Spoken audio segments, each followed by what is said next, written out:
Alhamdulillahi Rabbil Alamin, wassalatu wassalamu ala ashrafil anbiya'i wal mursalin, nabina Muhammedin wa ala alihi wa sahbihi ajma'in.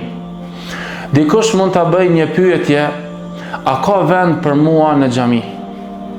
Themi, po si nuk ka vend për ty në xhamin e Allahut të lartësuar? Kjo është vetëm një mashtrim i shejtanit që ai mundohet me të mashtru, që mos me të lanë me u afru të shtëpiat e Allahut të lartësuar. Nga se xhamit janë vendi ku Allahu i lartësuar adhurohet. Xhamit nuk janë për njerëzit e përsosur. Xhamit janë për ata të cilët duan të përmirësohen. Kështu që është gabim të themi, do të përmirësohem e pastaj do të vinë në xhami. E vërteta është që të themi, do të shkoj në xhami që të përmirësohem.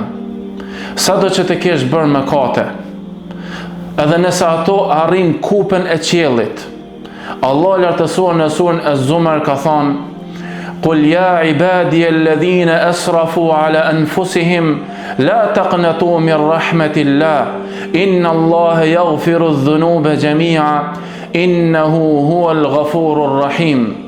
Allah lartësuar në mënyrë përkëdhelëse na thot: "Thuaj, o robërit e mi, të cilët e keni ngarkuar vetveten tuaj me shumë mëkate, mos e humni shpresën nga mëshira e Allahut, nga se Allahu i lartësuar i fal të gjitha mëkatet, vërtet ai është mëkatfalës edhe është mëshiruesi."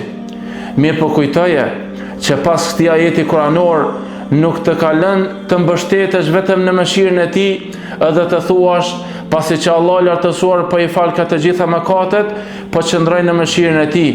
Jo, të ka urdhëruar që ti nënshtrohesh atij edhe të kthehesh tek ai ku Allah i lartësuar thot: "Wa anibu ila rabbikum wa aslimu lah."